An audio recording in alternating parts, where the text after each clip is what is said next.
정말 소름이네. 사돈, 제정신이에요? 도둑도 아니고 어떻게 남의 집에 함부로 쳐들어와서 이런 짓을 해놓을 수가 있어요?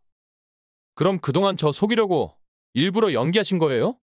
어떻게 하나밖에 없는 아들한테까지 거짓말을 하실 수가 있어요? 그럼 하나밖에 없는 부모한테 거짓말하고 속이는 건 괜찮고? 내가 또 깜빡했네. 우리는 이제 네 부모가 아니지? 그날 일은 다 풀리셨다면서요. 그걸 아직까지 담아두고 계시면 어떡해요?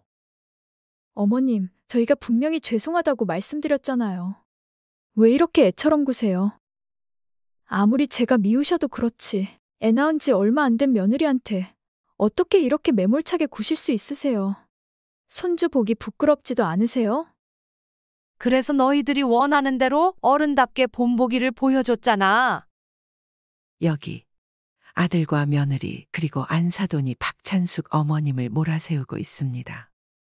아들도 장모와 며느리의 편에 서서 자신의 어머니에게 소리를 지르고 있는데요. 오늘 이야기는 결혼하고 남이 돼버린 아들에게 피눈물 나는 복수를 하신 박찬숙 어머님과 남편의 이야기입니다. 박찬숙 어머님과 남편은 과연 어떤 복수를 하셨을까요? 오늘 이야기처럼 결혼하고 남처럼 변한 아들을 두신 부모님들이 계시다면 박찬숙 어머님에게 따뜻한 응원과 뼈와 살이 되는 조언을 댓글에 꼭 남겨주시길 바라겠습니다. 구독과 좋아요 그리고 알림 설정을 눌러주시면 올라오는 이야기를 보다 빠르게 보실 수 있습니다. 그럼 지금부터 그 놀라운 이야기 속으로 들어가 보겠습니다. 안녕하세요. 저는 경주에 살고 있는 72세 박찬숙입니다. 올 여름에 있었던 정말 기가 막힌 이야기를 들려드리겠습니다. 아들은 결혼하면 남이 돼버린다는 말 다들 한 번씩 들어보셨죠? 저는 이 말은 틀린 말이다. 내 아들은 절대 그러지 않을 것이다 라고 평생 생각한 엄마였습니다. 하지만 직접 겪어보고 아들은 결혼하면 남이 된다는 것을 뼈저리게 깨닫게 되었습니다. 저와 남편은 시부모를 집들이에 초대하지 않은 아들 며느리에게 괘씸함을 느끼고 아들 며느리 집을 빼앗아 버렸습니다. 애 낳고 편하게 살아라고 큰 집을 넘겨줬더니 시부모는 초대도 하지 않고 자기 친정 식구와 지인들만 불러다가 잔치를 하듯 집들이를 했습니다. 물론 저희가 고작 집들이 초대받지 못했다는 이유 하나 때문에 집을 빼앗은 것은 아닙니다. 아들 며느리를 집을 뺏을 수밖에 없었던 진짜 숨겨진 이유는 따로 있습니다. 지금 생각해도 참 기가 막혀서 헛웃음이 쳐질 정도로 어이가 없네요. 저희 아들은 제 나이 40에 어렵게 얻은 귀한 아들입니다. 저희 부부는 20대의 꽃다운 나이에 결혼하였지만 임신할 때마다 번번이 유산을 했습니다. 4번의 유산, 기대했던 마지막 아이까지 저희 곁을 떠나고 말자 남편이 제게 말했습니다. 여보, 우리 둘이서도 행복하게 살 수 있어. 나는 당신만 있으면 충분해. 내가 항상 당신 곁에 있을 테니까 우리 함께 이겨내자. 남편은 애써 웃으며 저를 위로했지만 그 얼굴에서 슬픔과 상실감이 느껴졌습니다. 그렇게 저희는 이번 생에 아이가 없다는 마음으로 단념하고 살았습니다. 그런데 정말로 단념하고 살다 보니 아이가 한 번도 찾아오지 않더라고요. 정말이지 9년 동안 아무 소식이 없었습니다. 그러다 39살 여름에 생각지도 못하게 아이가 찾아왔고 이듬해 5월에 소중한 아들 현태를 낳았습니다. 아들 현태는 어릴 때부터 정말 영특한 아이였습니다. 남편과 제가 집안일을 하고 있으면 도와달라는 말을 하지 않았는데도 슬그머니 옆에 와서 작은 고사리 손으로 도와주곤 했습니다. 그 시절 누구나 그랬듯 저 또한 힘든 시집살이를 겪고 있었습니다. 남편이 집안에서 유일한 아들이었는데 시어머니는 연이어 유산하는 저를 볼 때마다 김씨 집안대를 끊으려는 귀신이 들어온 것 아니냐며 저를 사람 취급도 하지 않았습니다. 그러다 아들 현태가 태어나면서 그나마 사람 대접을 받게 되었습니다. 어느 날 또 시어머님께 불려가 구박을 받던 날이었습니다. 그날은 시누이들까지 합세해 저를 더 몰아붙이고 있었죠. 그러자 당시 6살이었던 아들이 그 모습을 보고 제 앞에 달려와 시어머니 앞을 가로막았습니다. 할머니, 우리 엄마한테 왜 그래요? 고모들도 엄마한테 그러지 마세요. 현태가 작디 작은 두 팔을 쭉 펴고 할머니와 고모들에게 맞섰습니다. 저를 보호하듯 단단히 서 있는 모습이 마치 작은 방패 같았어요. 시어머니는 놀란 표정으로 아들을 바라보았고 시누이들은 서로 눈치를 보며 당황한 듯한 표정을 지었습니다. 현태, 너 저리 안 가? 어디서 배운 버르장머리야. 할머니한테 그러면 못 써. 시누이들이 현태에게 소리쳤지만 현태는 아랑곳하지 않고 더욱 힘주어 외쳤습니다. 엄마는 나쁜 사람이 아니에요. 왜 엄마를 괴롭혀요? 어린 나이에도 불구하고 할머니가 유일한 아들 손주인 자신을 함부로 대하지 못한다는 것을 알고 있었던 걸까요? 이런 든든한 아들 덕분에 저는 모진 시집살이를 버틸 수 있었습니다. 아들은 듬직한 면뿐만 아니라 딸처럼 살갑고 따뜻한 면도 가지고 있었습니다. 자식이 하나뿐인 저희가 외로울까 걱정되어 직장 생활로 바쁜 와중에도 주말마다 저희와 함께 시간을 보내주었습니다. 가족을 정말 소중히 여기는 아들이라 나중에 아내와 자식에게도 훌륭한 남편이자 아버지가 될 것 같았습니다. 남편과 제가 오랜 시골 생활을 하면서 깨달은 것이 하나 있는데 나이가 들면 몸 편하게 사는 것이 최고라는 것이었습니다. 그래서 처음부터 지하철, 병원, 은행이 가까이 있는 도시에 집을 마련하기로 했습니다. 시부모님이 돌아가시고 재산의 대부분을 남편이 물려받았기 때문에 집을 마련하는데 큰 어려움은 없었습니다.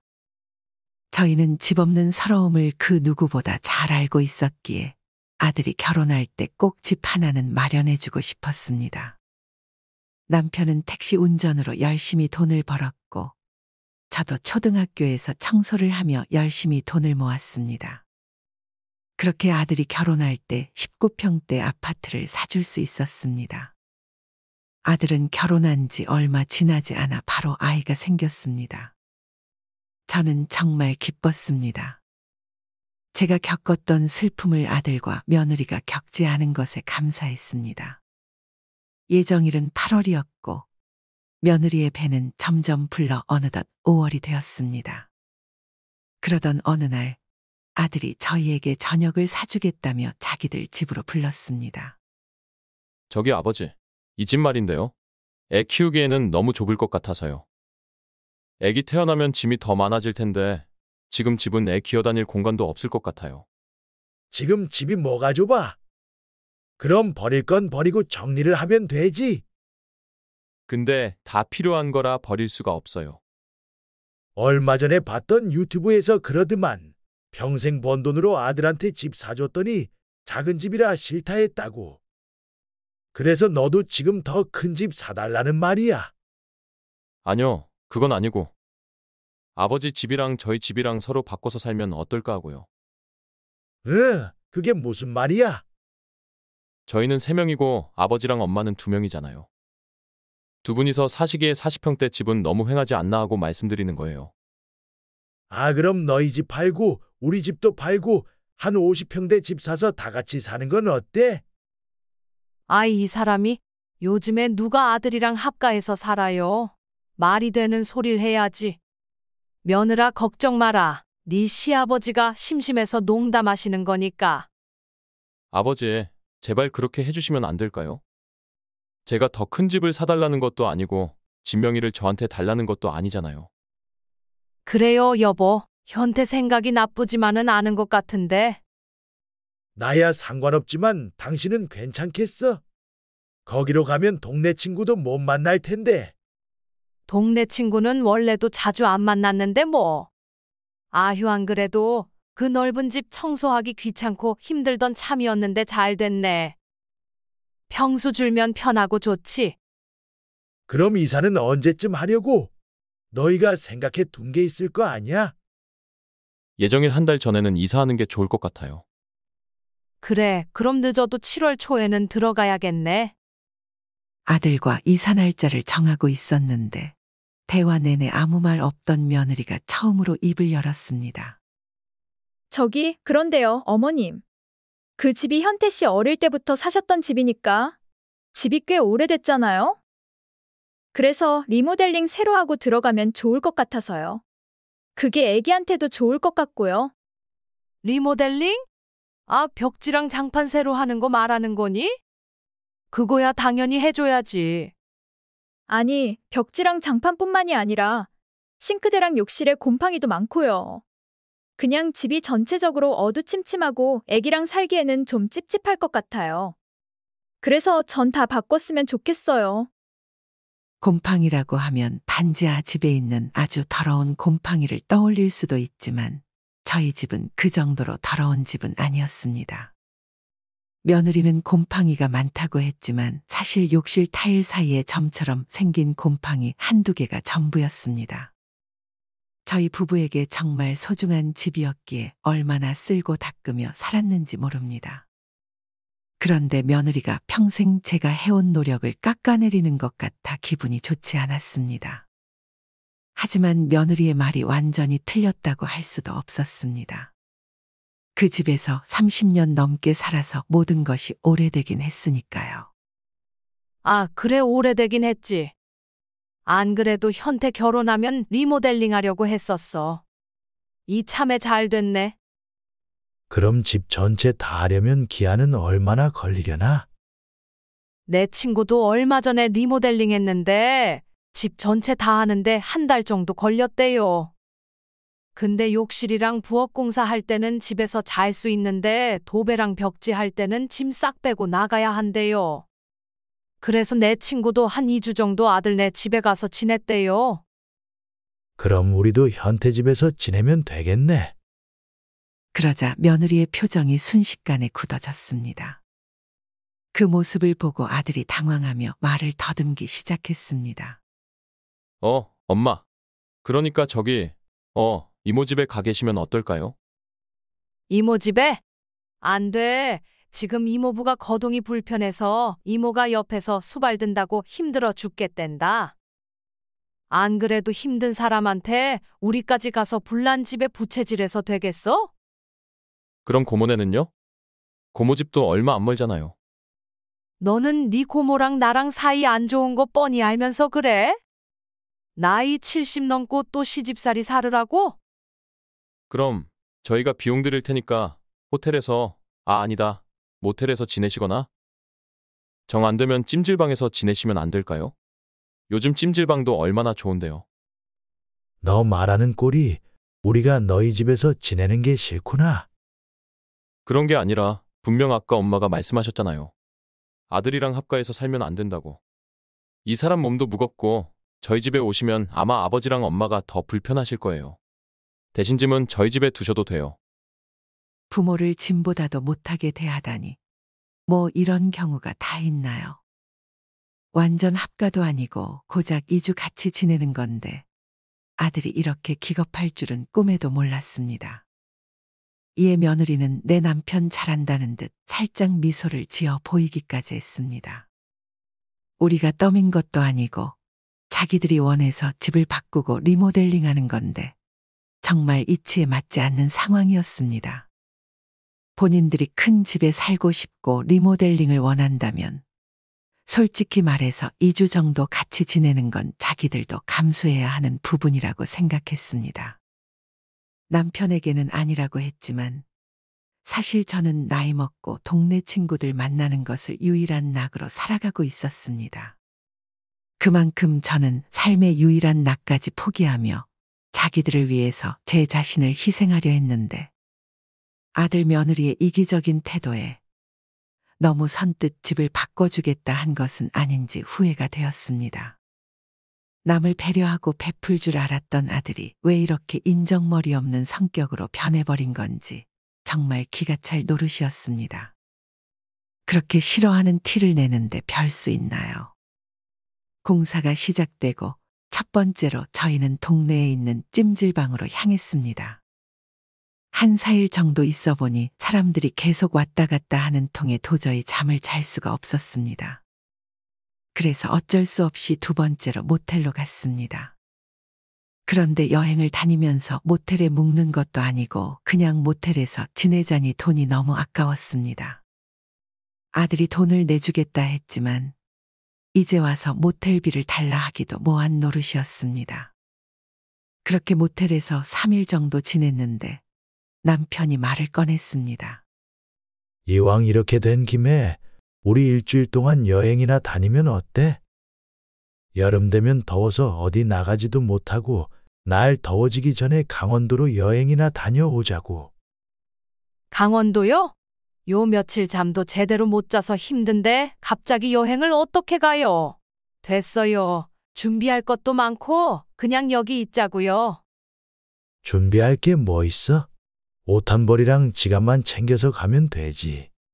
손주 태어나면 애도 봐줘야 할 텐데 지금 다녀오는 게 맞지? 당신 말이 맞네요. 지금 아니면 우리가 또 언제 여행을 가겠어. 그래요. 이번에 다녀옵시다. 그렇게 저희는 강원도로 일주일 동안 여행을 떠났습니다. 아들에게 여행 간다고 말할까도 싶었지만 결국 말을 하지 않고 조용히 다녀왔습니다. 아무리 아들에게 서운함을 느꼈다고 해도 부모로서 자식의 마음을 불편하게 만들고 싶지 않았기 때문이었습니다. 여행을 다녀오고 대망의 이삿날이 되었습니다. 남편은 먼저 아들 집으로 향했고 저는 아파트 아래에서 아들 며느리를 기다렸습니다. 몸이 불편한 며느리를 대신해 제가 이삿짐 옮기는 걸 봐주기로 했기 때문이었죠. 왔니? 이삿짐 옮기는 건 현태랑 내가 잘 지켜볼 테니까 넌 걱정 말고 저기 카페에 가서 쉬고 있어. 자기 대충 옮겨지면 전화 줘. 응, 걱정하지 말고 얼른 가서 쉬어. 그런데 한창 사다리차로 짐을 올려보내고 있는데 이삿짐 트럭 하나가 더 들어왔습니다. 오늘 손 없는 날이라 그런가? 이사를 많이 오네. 그런데 갑자기 아들이 트럭 기사를 향해 소리를 질렀습니다. 기사님, 여기에요. 응? 저 트럭도 너희 짐이야? 무슨 짐이 이렇게 많아? 큰 집으로 이사하니까 필요한 거 이것저것 사다 보니 짐이 많아졌어요. 그러니? 그런데 분명 아까 침대가 올라갔는데 퀸 사이즈 침대가 또 하나 있었습니다. 그 후로도 냉장고도 2개, 세탁기도 2개, 모든 집안 살림이 2개씩이었습니다. 새로 샀다면서 쓰던 것까지 다 챙겨와서 짐이 많았던 거야? 버릴 건 미리 좀 버리지. 왜 다 가지고 왔어? 나중에 힘들어서 어떻게 버리려고? 버리는 거 아니고 나중에 아기가 쓸 거예요. 애기가 저 큰 걸 쓴다고? 나중에 언제? 아, 엄마. 정신없으니까 좀 이따 얘기해요. 더 묻고 싶었지만 다 자기들이 생각이 있어서 그러겠지 하면서 더 이상 물어보지 않았습니다. 그렇게 저희는 무사히 이사를 마쳤고 서로 바꾼 집에서 새로운 삶을 시작했습니다. 아들 며느리도 저희한테 감사하다 하였고 저희 부부도 새 집에 적응하며 살다 보니 영 나쁘지만은 않았고 나름 만족하는 부분도 있었습니다. 변두리였지만 조금만 차 타고 나가면 시내가 나와서 크게 불편하지도 않을 것 같았습니다. 주변에 뭐가 없긴 해도 동네는 조용하니 좋네. 무엇보다 당신 청소 덜해서 좋겠어. 허이고 그러게요. 이제 그 시간에 내 취미생활하고 쉬면 되겠어요. 며느리의 예정일이 다가올수록 저희는 며느리가 불편할까봐 아들에게 밥 먹으러 오라는 연락도 하지 않았습니다. 서로 집을 바꾸기 전에도 주로 애들이 저희 집으로 왔었고 저희가 아들 집으로 찾아간 적은 한 번도 없었습니다. 만날 수가 없으니 전화로라도 안부를 묻고 싶어서 며느리에게 전화를 걸었습니다. 하지만 며느리는 항상 전화를 받지 않았고 저녁이 돼서야 아들에게서 전화가 왔습니다. 며느리 몸은 좀 어떠니? 괜찮아요. 근데 엄마, 집사람한테 너무 자주 전화하시는 것 같아요. 안 그래도 예정일 다가와서 예민한데 무슨 일 있으면 제가 연락 드릴 테니까 당분간 전화하지 마세요. 아니, 나는 걱정이 돼서 그러지. 집사람은 원래 전화 통화하는 걸 안 좋아해요. 엄마가 싫어서 그런 건 아니니까 오해하지 마시고요. 그래 알겠다. 넌 요새 어떻게 지내? 저도 뭐 잘 지내죠. 애기 태어나기 전에 엄마가 너희 집 청소 좀 싹 해줄까? 아니요. 힘드신데 뭐하러요? 저 지금 너무 피곤해서 얼른 쉬어야겠어요. 다음에 전화 드릴게요. 그저 오랜만에 얼굴 한번 보고 싶었을 뿐인데 고민도 없이 단호하게 거절하는 아들에게 못내 서운함을 느꼈습니다. 제 딴에는 집을 바꿔준 우리한테 미안해서 그러나 싶기도 했어요. 그러다 며칠 뒤 아들에게서 전화가 왔습니다. 엄마, 전에 청소해 주시겠다고 하신 거요. 이번 주 토요일에 해주실 수 있으세요? 응, 그럼 당연하지. 토요일 날 몇 시까지 갈까? 저는 설레는 마음으로 토요일이 되기만을 손꼽아 기다렸습니다. 엘리베이터를 타고 아들 집으로 올라가는데 몇십 년을 살았던 아파트였는데도 오랜만에 오니 감회가 새롭더라고요. 그런데 현관문에 종이가 하나 붙어 있었습니다. 종이에는 엄마 들어가셔서 청소해 주시면 돼요라고 적혀 있었습니다. 저는 뭔 소린가 싶어 아들에게 전화를 했습니다. 너 지금 집에 없니? 아, 진짜. 전화하지 마시라고 쪽지 붙여놓고 왔더니. 저 지금 영화관이에요. 영화관에 갔다고? 너 나보고 오늘 오라고 했잖아. 지금 아버지랑 밖에서 기다리고 있어. 김서방 얼른 들어가자. 곧 영화 시작해. 안사돈도 같이 간 거야? 저 이제 들어가 봐야 하니까 나중에 전화 드릴게요. 비밀번호는 전이랑 똑같으니까 그대로 누르고 들어가세요. 부모한테는 청소를 부탁하고 자기들은 영화를 보러 가다니. 결혼 전 아무리 딸 같은 아들이었어도 우리한테는 한 번도 영화 보러 가자고 한 적이 없었습니다. 아들놈이 미우니까 괜히 애꿎은 안사돈까지 얄미웠습니다. 아들 며느리의 괘씸함에 그냥 집으로 돌아갈까 했지만 아이를 낳고 나면 한동안 영화관에 못 갈 며느리가 안쓰럽게 느껴져 두 사람을 이해하기로 했습니다. 그리고 익숙한 비밀번호를 누르고 집 안으로 들어갔습니다. 그런데 아들 며느리 방과 손주 방을 제외하고는 정말이지 요상한 모양새를 하고 있었습니다. 옷방일 거라 예상했던 나머지 방 하나는 제 예상과는 달리 또 하나의 침실로 꾸며져 있었는데 거기에는 이삿날 봤던 침대가 놓여져 있었습니다. 아들은 그 침대를 나중에 손주가 쓸 거라고 했지만 전체적인 방 분위기에서 중년 여성의 기운이 물씬 풍겼습니다. 앞뒤 베란다에는 세탁기가 하나씩 놓여 있었고 주방에는 냉장고 2개가 마주보고 있었습니다. 그리고 거실에는 디자인이 다른 소파가 나란히 놓여 있었습니다.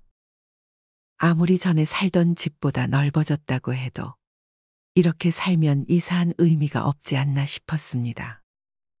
정신없게 진짜 이게 다 뭐야? 저기 침실처럼 꾸며놓은 방에 에어컨도 달려있던데 저 방은 손님 방일까요? 냅둬. 지들이 알아서 살겠지 뭐.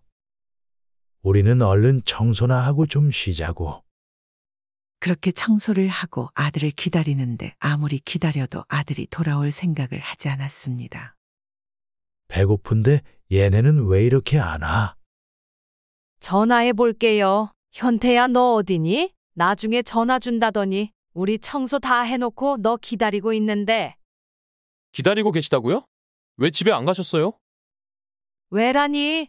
온 김에 너희 얼굴도 보고 밥도 먹고 가려고 했지. 죄송해요. 그런데 저희 밥 먹고 늦게 들어갈 것 같은데요. 아이 참 미리 말을 좀 해주지. 애들 늦게 들어온다네요. 그러게 내가 그냥 가자고 했잖아. 자기 부모 청소시켜놓고 나간 놈한테 뭘 기대해? 아들 결혼하면 남인 것도 몰라? 그렇게 서운해하다가 그게 집착으로 변하는 거야. 그럼 아들이랑 사이만 안 좋아지고 결국 우리만 손해라고. 아들의 마음도 남편의 말도 이해하지 못하는 것은 아니었습니다. 제 아버지를 닮아 아내를 챙기는 모습을 보며 기특해하기도 했습니다. 하지만 점점 저희와 거리를 두는 아들이 낯설게 느껴졌고 그런 모습에 서운함이 조금씩 쌓여갔습니다. 그리고 8월이 되어 손주가 태어났습니다. 며느리는 병원에서 일주일, 조리원에서 2주를 보내고 집으로 왔습니다. 제가 몸조리를 도와줄까 물어봤지만 아들은 극구 거절했습니다. 장모님이 저희 집에 오셔서 2주 동안 봐주시기로 했어요. 며느리가 사돈 집으로 안 가고? 와이프가 그게 편할 것 같대요. 짐도 여기 다 있고 괜히 애 데리고 왔다 갔다 하다가 감기 걸리면 안 되니까요. 그래, 알겠다. 그렇게 한 달이 지나고 추석 연휴가 되었습니다. 올해 추석 연휴가 정말 길었는데 그래도 손주를 보러 갈 생각에 긴 연휴가 지겹게 느껴지지 않았습니다. 며느리가 안사돈도 집으로 불렀으니 저희도 자기들 집으로 부르겠지 하고 연락을 기다리고 있었습니다. 그런데 연휴가 반이 지나도록 연락이 없는 겁니다. 이때까지만 해도 무슨 사정이 있겠지 하며 남편과 잠자코 기다렸습니다. 그런데 연휴 마지막 날이 되어도 손주 보러 오라는 연락이 오지 않더라고요. 정말 무슨 일이 생겼나 걱정이 돼서 아들에게 전화를 해보았습니다. 너희 무슨 일 있어? 아니요, 없는데요. 근데 왜 전화하셨어요? 추석인데 통 연락이 없길래 전화해봤다. 아, 맞다. 추석이었지. 요즘 애 본다고 정신이 없어가지고 죄송해요. 너희 명절 음식도 못 먹었을 거 아냐. 엄마가 튀김이랑 송편 좀 챙겨서 갈게. 우리도 손주 얼굴 좀 보자. 그러자 아들은 한참 말이 없었습니다. 들리진 않지만 며느리랑 대화를 하는 듯 했어요. 엄마, 집에 오시는 건 안 될 것 같아요. 요즘 코로나도 다시 심해졌고 다른 호흡기 바이러스도 엄청 돌고 있대요. 지금은 좀 그렇고 100일 지나고 오시면 안 될까요? 100일? 안사돈도 애 봐주러 갔잖아. 걱정 마, 우리 감기 안 걸렸어. 그래도 안 될 것 같아요. 마스크 끼고 잠깐만 보고 가면 안 될까? 죄송해요. 지금 애기 우니까 나중에 연락드릴게요. 나중에 연락 주지도 않을 거면서 맨날 나중에 연락드린다는 소리. 아들에게 서운해하지 말자고 다짐했지만 또다시 서운함을 느꼈습니다. 왜 우리는 오지 말라고 하는 건지 며느리에게 따져볼까 핸드폰을 들었지만 이내 내려놨습니다. 자기들도 부모가 되고 얼마나 불안하고 걱정할 게 많겠어요. 무엇보다 자식이 아프면 그거만큼 부모 마음 찢어지는 것도 없으니까요. 그럼 돈은 어쩌죠? 그냥 현태 계좌로 보내줍시다. 그래도 직접 얼굴 보고 줘야지. 집 앞에서 현태만 불러서 전해주면 되잖아. 오지 마라고 했는데 괜히 왔다고 또 한 소리 들을까봐 그러죠. 돈 준다는데 싫어할 게 뭐 있어? 당신 애 장난감도 사놨다며? 토요일 날 다 갖다 주고 오자고. 그렇게 토요일이 되어 현금 1,000만 원과 손주 장난감을 가지고 아들 집으로 향했습니다. 아들이 왜 왔냐고 핀잔을 주면 어쩌나 걱정도 되었지만 잠깐이라도 아들 얼굴 볼 생각에 마음이 들뜨더라고요. 그렇게 남편과 아들 아파트 엘리베이터를 타는데 한 무리의 사람들도 같이 탔습니다. 심지어 인원이 너무 많아서 반은 타지도 못했습니다. 제가 22층을 누르고 서 있는데 그 사람들은 안 누르고 가만히 서 있는 거예요. 하나같이 손에 한가득 술을 들고 있었습니다. 그래서 대신 버튼을 눌러주려고 몇 층에 가냐고 물었습니다. 몇 층 가세요? 눌러줄게요. 아니에요, 괜찮습니다. 저희도 22층 가거든요. 22층이라기에 아들 집 앞집에 가나 생각했습니다. 근데 전에 살던 데서 갑자기 어떻게 여기로 이사했대? 시부모님이랑 집을 바꿨다던데? 아, 애 때문에 바꿨나 보네. 하긴 저번 집은 발 디딜 틈도 없었지. 명목상으로는 시부모님한테 아기 때문에 바꿔달라고 했는데. 그럼 다른 진짜 이유가 있는 거야?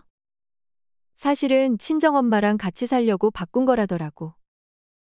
그럼 시부모님한테 거짓말하고 집 바꾼 거네? 걔 진짜 대단하다. 하나 더 대단한 거 알려줄까? 뭔데? 술 마시고 싶어서 멀쩡히 잘 나오는 모유도 끊고 애 분유 먹인댄다.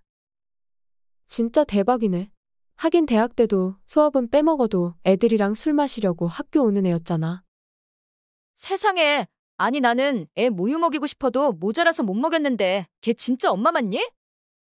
애가 분유 먹고 설사해서 똥꼬가 다 헐었다나 뭐라나. 그래서 병원 데리고 다니기 힘들어 죽겠다고 얼마나 푸념을 하던지 듣는데 짜증이 나더라니까. 어휴 진짜 내 친구지만 할 말이 없다. 참 대단하다 대단해. 아니 근데 애가 아직 50일밖에 안 됐는데 이렇게 막 보여줘도 되는 거야? 그러게. 나 감기기 있다 했는데도 괜찮다고 오라 했어.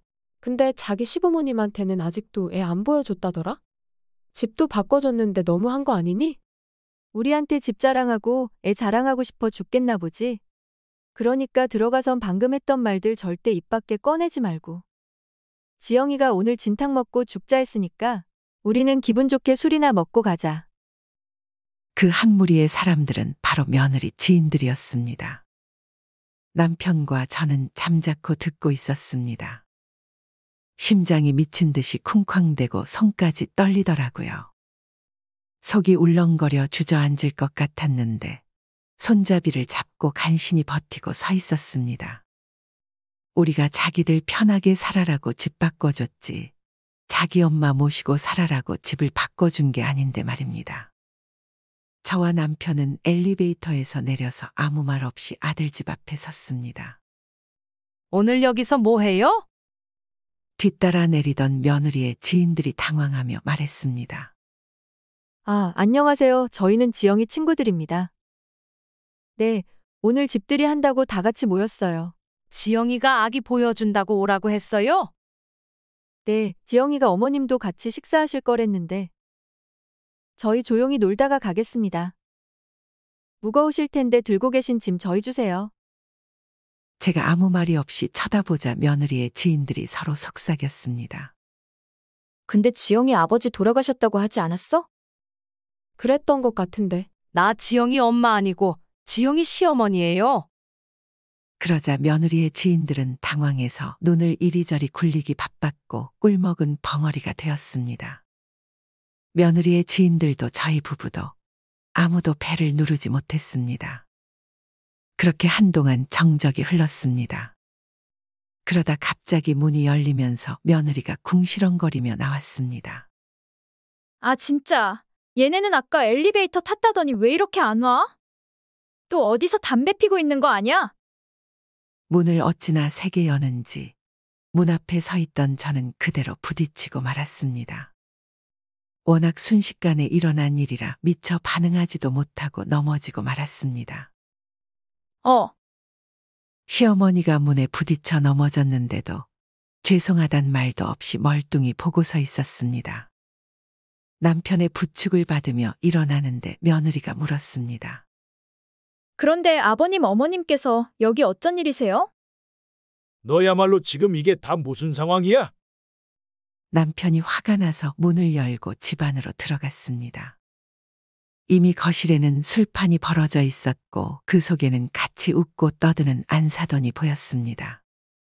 아까 같이 타지 못했던 사람들까지 합하면 좋기 20명은 되는 것 같았습니다. 젊은 사람들이랑 마시니까 좋네? 남편은 그 꼴을 보고 화를 주체하지 못했고 소리를 지르며 그곳에 있는 사람들을 모두 쫓아냈습니다. 그 소리에 안사돈이 달려와서 남편을 말렸지만 소용이 없었습니다. 아유 사돈 일단 화 좀 가라앉히세요. 오늘 집들이 한다고 다들 어렵게 시간 내서 와준 거예요. 그러니까 오늘은 돌아가시고 두 분께선 내일 다시 오셔서 이야기하시면 안 될까요? 뭐라고요? 우리가 못 올 때 왔습니까? 됐습니다. 전부 다 나가세요. 남편의 호통에 며느리의 지인들은 황급히 자리를 떴고 차려진 술상을 사이에 두고 아들 며느리 그리고 안사돈과 대치하듯 앉았습니다. 며느리는 오늘 이 사단의 장본인이 저라는 듯 노려봤습니다. 그 얼굴은 마치 저를 어떻게 하기라도 하겠다는 표정이었습니다. 너희 이게 다 무슨 상황인지 말 좀 해봐. 하지만 아들 며느리는 입을 꾹 다물고 대답을 하지 않았습니다. 그러자 정막을 깨고 안사돈이 말을 했습니다. 그냥 오늘 하루에 놀게 좀 해주시지. 지영이가 요즘 애 키운다고 스트레스를 많이 받았어요. 그래서 애기도 보여줄 겸 오랜만에 친구들도 만나고 스트레스 풀으라고 겸사겸사 집들이 한 거예요. 그런데 그게 그렇게 안 입고 오세요? 김서방, 바깥사돈 원래 이렇게 유돌이 없으신 분이셨어? 애들이 말하게 안사돈은 가만히 계세요. 너 나한테는 애가 모유 먹으면 설사한다고, 그래서 어쩔 수 없이 분유 먹인다고 말했잖아. 그런데 며느리 너가 술 마시고 싶어서 애 모유도 끊고 분유 먹이는 거라며? 분유가 훨씬 영양가도 있고 얼마나 좋은데요. 육아할 때 최우선은 엄마 스트레스 관리라는 것도 모르세요? 어머님이 이러시면 애만 더 힘들어진다고요. 지금 너 스트레스 받게 하지 말라고 애 가지고 협박하니? 애가 네 분풀이 대상이야? 너는 모성도 없어? 얘가 왜 모성이 없어요? 술 좋아하는 애가 임신 내내 술도 못 먹고 얼마나 참았는데요? 애도 낳았겠다 지도 숨통 좀 트이고 싶겠죠? 이런 건 같은 여자로서 사돈이 이해해 주셔야 하는 거 아니에요? 지금 숨통이라고 하셨어요? 며느리가 애 키운 지 1년이 지났어요. 2년이 지났어요. 고작 50일밖에 안 됐잖아요. 병원이랑 조리원에서 애 다 봐주고 집에 와서도 사돈이 봐줬는데 때 되면 차려주는 밥 먹으면서 편하게 있어 놓고 솔직한 말로 며느리가 숨통 막힐 일이 뭐가 있어요? 역시 시자는 시자네. 뭐라고요? 사돈, 지금 이러시는 이유가 오늘 사돈네 왜 안 불렀다고 서운하셔서 그러시는 거예요?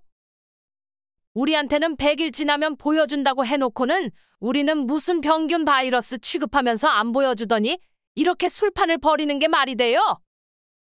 아예 안 보여줬다고 이러시는 거구나. 생각해보니까 애 태어난 지도 좀 됐고 사돈들한테는 언제라도 보여줄 수 있으니까 시간 없는 친구들 먼저 보여주려고 한 거예요. 누가 들으면 돌은 지난 줄 알겠네요. 그러면 상식적으로 시부모한테 먼저 보여주는 게 예의 아니에요? 전화도 하지 마라, 찾아오지도 마라, 집 바꿔달라, 원하는 대로 다 해줬는데 시부모 알기를 개똥으로 알고?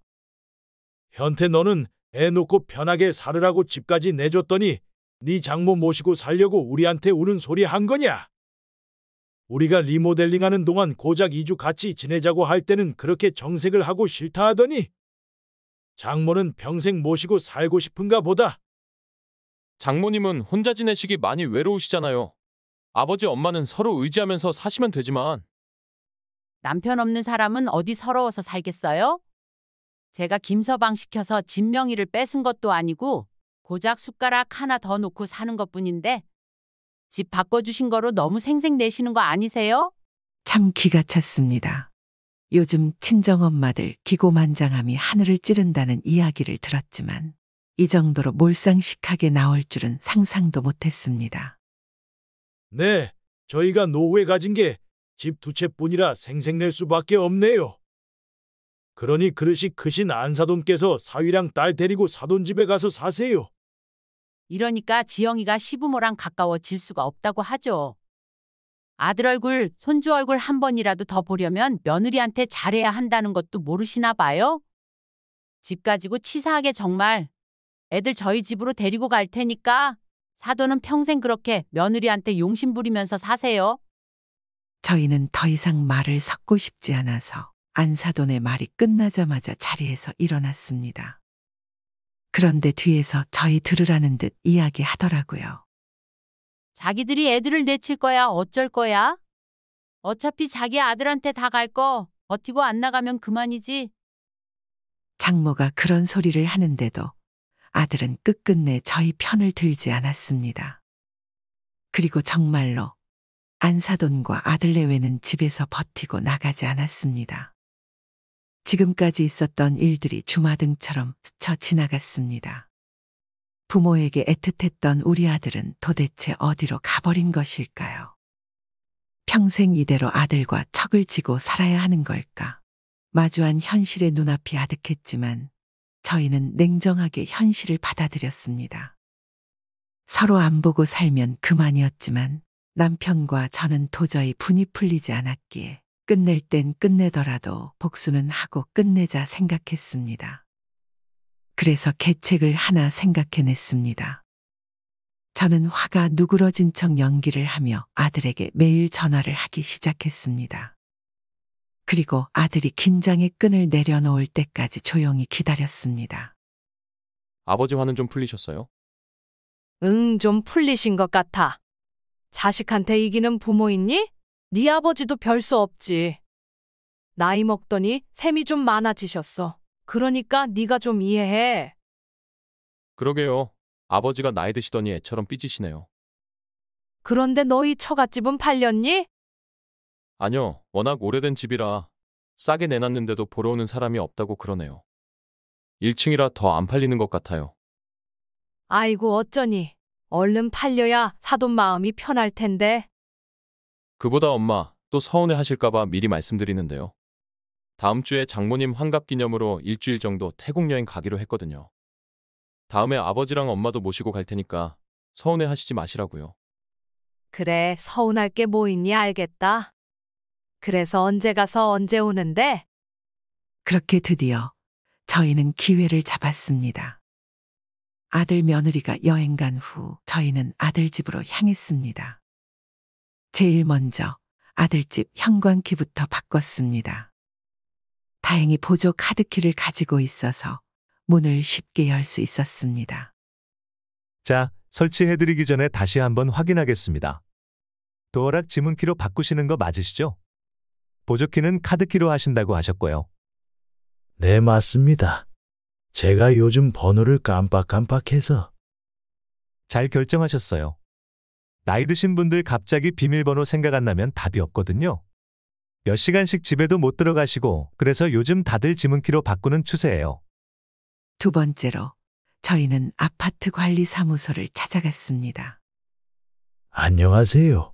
전출 신고하러 왔습니다. 저희 아들이 이날 이사를 나가거든요. 사다리 차도 올 겁니다. 그리고 마지막으로 아들이 돌아오는 날 포장이사를 불러 짐을 싸고 이삿짐차와 함께 사돈의 집으로 향했습니다. 아들이 지금 오고 있는데 저희한테 짐 좀 내려놓으라 부탁을 하네요. 여기 1층 101호에 들어갈 짐입니다. 아, 정 여사님 집에요? 아휴, 근데 빨리 오셔야 되는데. 너무 오래 놔두면 주민들 불편하다고 난리 나니까. 일단 여기에다가 아드님 번호 하나 적어주고 가세요. 그렇게 짐을 모조리 내려서 1층 화단과 주차장에 쌓아두었습니다. 그러고 몇 시간 뒤 아들 내외와 안사돈이 찾아왔습니다. 도둑도 아니고 어떻게 남의 집에 함부로 쳐들어와서 이런 짓을 해놓을 수가 있어요? 엄마, 저희 짐을 왜 다 장모님 집에다 갖다 놓으신 거예요? 공항에서 저녁 먹고 들어가려고 음식 주문 다 했는데 먹지도 못하고 급하게 왔잖아요. 안사돈이 분명히 그랬잖아. 너희들 데리고 가서 산다고. 자꾸 미적거리는 것 같아서 우리가 대신 이사해 준 건데. 그날 일은 끝난 거 아니었어요? 하나밖에 없는 아들한테 정말 해도 너무하시네요. 그럼 우리가 그냥 넘어갈 줄 알았어? 우리 벌이도 없는데 두 채 가지고 있으니까 재산세만 내야 하고, 그래서 한 채는 팔아버리려고 한다 왜? 그 돈으로 네 엄마랑 우리 노후에 먹고 살 거야. 그럼 저희는 어쩌고요? 그건 이제 니들이 생각해야지. 들어가서 살 집도 있겠다. 나이 젊겠다. 둘 다 허우대 멀쩡하니까 맞벌이 하면서 돈 모으면 되지. 뭐가 문제야? 진짜 후회하실 거예요? 앞으로 절대 아버지 안 볼 거예요. 그렇게 아들 며느리는 사돈 내에서 살게 되었습니다. 방 2칸 20평 안 되는 집에서 내 식구 얼마나 잘 살 수 있는지 두고 보기로 했습니다. 그리고 한 2주가 지났을까요? 맨 처음 아들에게서 신호가 왔습니다. 엄마, 저희 다시 그 집에 들어가서 살면 안 될까요? 아니면 작은 집에라도. 왜 그러니? 너희도 그렇고 네 장모도 그렇고 같이 살고 싶어서 안달이었잖아. 아, 왜 그러긴요. 아시면서 일부러 놀리세요? 불편하니까 그러지. 왜는 왜요? 불편하긴 뭐가 불편해? 너희 집에 모시고 살 때는 언제고. 집이 작아서 도저히 못 살겠다고요. 화장실도 편하게 못 쓰고 TV도 마음대로 못 보고 1층이라 사람들 왔다 갔다 하는 소리 때문에 잠도 제대로 못 자서 불면증까지 생겼단 말이에요. 매번 부모 본체 만체할 때는 언제고. 전부 네가 선택한 결과니까 우리 탓하지 말고 앞으로 네 인생 네가 책임지고 살아. 끊는다. 아들의 우는 소리에 순간 넘어갈 뻔도 했지만 그것은 진정으로 아들을 위하는 것이 아니었기에 이악 물고 매몰차게 대했습니다. 그리고 한 달 뒤 그렇게 자신만만해 하던 사돈에게서 전화가 왔습니다. 사돈 저예요. 요즘 어떻게 지내고 계세요? 어디 몸 아프신 데는 없죠? 네, 그럼요. 전 너무 편하게 잘 지내고 있죠. 스트레스 주는 사람들도 눈앞에 없고. 얼마 전엔 남편이랑 울릉도 다녀왔는데 어찌나 좋던지. 저기 사돈, 애들 한 번 더 기회 주시면 안 될까요? 무슨 기회요? 제가 정말 홍군형을 내놓을게요. 그러니까 다시 그 집에 들어가 살게 해주시면 안 될까요? 전 혼자 여기 살고요. 누가 누굴 홍군형 내놓는다는 건지 자기는 잘못이 하나도 없는 것처럼 얘기하는데 귀도 안 찼습니다. 그러면서 애들 데려갈 테니까 용서를 빌게 해달라 했습니다. 어서 무릎 꿇고 아버님 어머님한테 잘못했다 말씀드려. 그러자 며느리는 제가 넘어졌던 복도에 무릎을 꿇었습니다. 아버님, 어머님, 죄송합니다. 제가 정말 잘못했어요. 제가 매일 안부 전화도 드리고 애 데리고 일주일에 한 번씩 찾아도 뵐게요. 그런데 어쩌니? 이 집은 우리가 죽을 때까지 살 건데. 작은 집은 벌써 전세 나가 버렸고. 그럼 우리 집에 들어와서 같이 살래? 그러자 며느리는 인상을 쓰며 벌떡 일어났고 안사돈 또한 표정이 일그러졌습니다. 하지만 예전처럼 저희한테 악다구니를 부리지는 못했습니다. 아들은 자신이 자초한 일이란 걸 깨달았는지 그저 땅만 쳐다보고 있었습니다. 결국 아들은 다시 처가로 돌아갔고 저와 남편은 리모델링한 집에서 다시 새 삶을 시작했습니다. 제 자식만은 다를 줄 알았는데 결국 제 자식도 남의 자식이랑 다를 바 없다는 것을 깨닫게 되었습니다. 아들과는 씁쓸한 결말을 맞이했지만 남은 저희 노후는 행복한 결말이 될 수 있도록 온전히 저희를 위해 살아가기로 했습니다. 저희 부부는 이 진리를 70 넘어 늦게 깨달았지만 여러분께서는 제 이야기를 교훈 삼아 부디 지혜로운 삶을 살아가셨으면 좋겠습니다. 오늘 이야기가 재밌고 공감되셨다면 주변 분들에게 한 번씩 공유해 주시면 감사하겠습니다. 이상으로 오늘의 영상 마치겠습니다. 모든 구독자 여러분 그리고 시청자 여러분의 행복한 앞날을 기원하겠습니다. 다음에 더 좋은 영상으로 찾아뵙겠습니다.